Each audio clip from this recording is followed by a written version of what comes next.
7. Barrett outside the switch. Doncic goes on.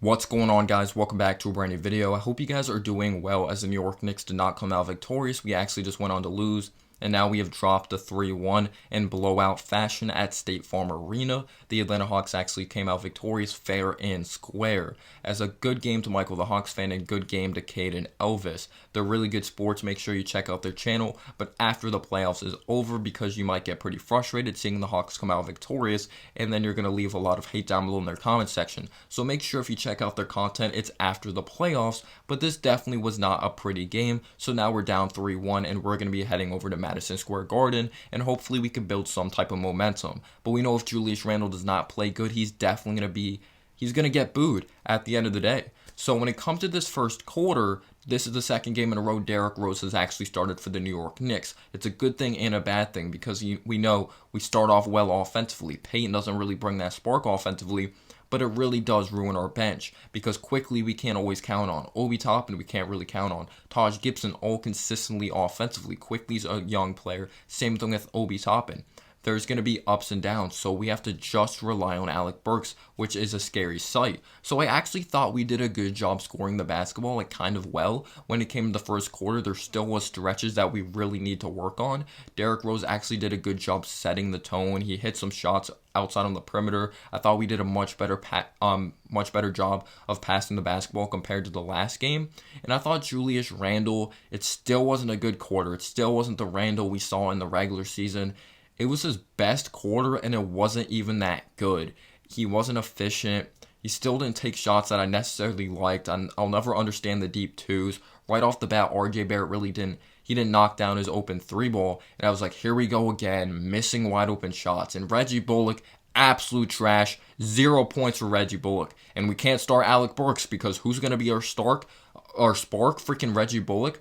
But it was really pick your poison when it comes to Trae Young and Clint Capella, because we know when it comes to that pick and roll, if you double team Trae Young, Clint Capella's going to be open down low, or a 3-point shooter, and if you don't double team Trae Young, he's going to find a way to get to the cup. There's no such thing as stopping Trae Young. You either keep him in check, or you just try to make him feel uncomfortable, and we did not do that in this basketball game. My thing, I thought we really had to make him more of a scorer than this versatile offensive player that could distribute the basketball, which I actually thought we did a solid job with. We're forcing him to take those deep threes that he wasn't making at the beginning of the game, and then of course makes your teammates frustrated because they're not getting these open looks or not really getting these shots. So you just wanted him to just become this scorer. But when the Knicks were scoring, we weren't playing good defensively. We were leaving guys open outside on the perimeter, and we weren't rebounding. You can't allow this team to have second chance opportunities, and we really allowed that at the beginning of this game, or this overall game. We knew the whole scouting report when it came to this series,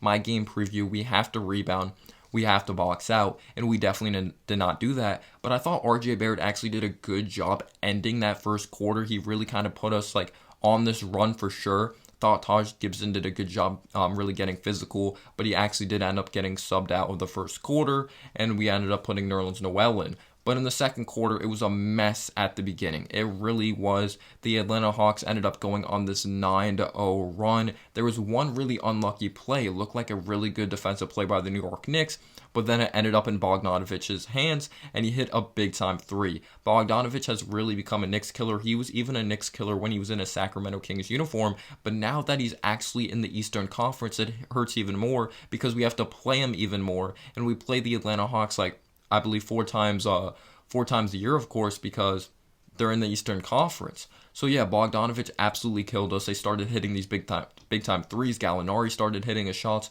And another game that John Collins actually outplayed Julius Randle, but I actually thought Taj Gibson did a good job with his deflections. When it looked like the Knicks were going to go down, we still crawled back. There was still fight in this team.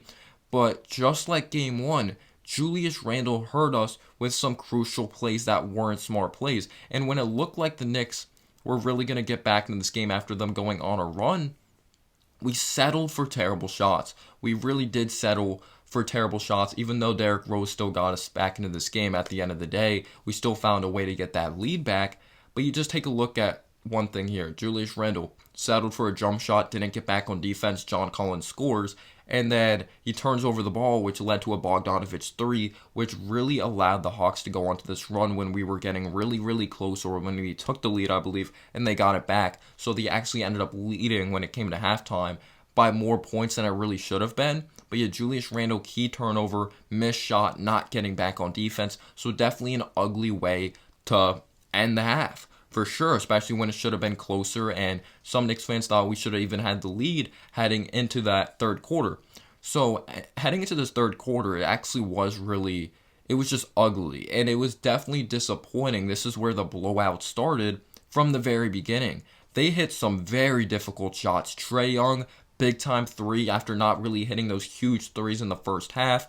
Also, I believe DeAndre Hunter, after RJ Barrett playing good defense on him, he hit a very difficult shot, or it was John Collins, I believe. Luckily, Trae Young's foot was on the line for one crazy 3 hit, but they were just hitting crazy shots. And when it looked like the Knicks, because this ended up being an ugly game, when it did look like the Knicks were clawing back, getting stops, this team continues to not hit timely buckets. This team continues to not hit open shots. I might have a whole rant on Reggie Bullock right now. I don't know. At the end of the day, this dude is human. I know he struggled at the first half of the season. I know he shot 40% from 3 the second half. Besides game 2, he has been awful, and he just hasn't been hitting his open shots. We really do need shot creators. We really need guys that can catch and shoot.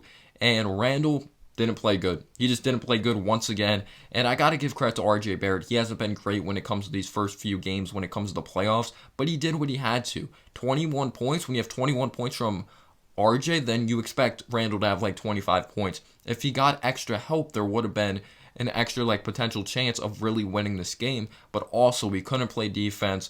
We just weren't playing a good brand of basketball. I got to give credit to Taj Gibson. I got to give credit to RJ Barrett. I got to give credit to Derrick Rose. But Randle played another bad game. It just did not cut it whatsoever. Obi Toppin didn't play the greatest. A guy of Emmanuel quickly looked like a rookie once again, which is going to happen. I'm not going to bash him. Alec Burks really hasn't been the Alec Burks we know. It might be the pressure, but we just started to play undisciplined basketball. And when we're losing, I really hate, or this Knicks team that really pisses, this Knicks team fights, but we allow players to get into our head way too easy. We are not a mentally strong team. Yes, we're mentally strong when we don't let teams get to us, but Julius Randle allows players to get into his head way, way too easy, which really, really pisses me off. So pretty much, there's nothing positive to say about the New York Knicks. They played on discipline, they missed open shots, they just weren't playing a smart brand of basketball at all. They just simply weren't. When it came to the fourth quarter, the game was already over, but Kevin Huerter, I just had to throw it in there because it was absolutely disgusting. I know he ended up torching us in the fourth quarter, but who the hell cares? What a disgusting, awful, unsportsmanlike play. You can't even say this man was frustrated. They're winning by 1,000,000 points, and it looked like he tried to break freaking Nerlens Noel's leg. When, I believe Noel was crashing down to the floor, or when he was on the floor, it was just a disgusting play by Kevin Huerter. You can go back, watch it. Just look up Kevin Huerter trying to hurt Nerlens Noel. It was awful. It ended up being a flagrant. I thought he should have been thrown out of the freaking game. It was disgusting. But the Hawks won fair and square. DeAndre Hunter, I thought he did his thing. He may not ever have the most eye-popping numbers, but he hits shots when it matters most. Clint Capella kills us on the boards once again. Leading rebounder in the NBA for the regular season, probably for the postseason as well. But they are, at the end of the day, the better team. And another thing to actually throw in there, when it looked like we're going to build momentum and really come back, when it came to that third quarter, we're building momentum, we were scoring the basketball, and on a fast break, Reggie Bullock freaking travels when trying to pass to RJ. Bullock has to be more decisive, he has to hit his open shots, and he has really been hurting this team. And again, Alec Burks can't start because Bullock being your damn spark, are you kidding me? And also another thing I'm going to throw in here real quick, because I'm obviously stressed out about this game, and I forgot to put something in there. But at the end of the day, it's still in the video.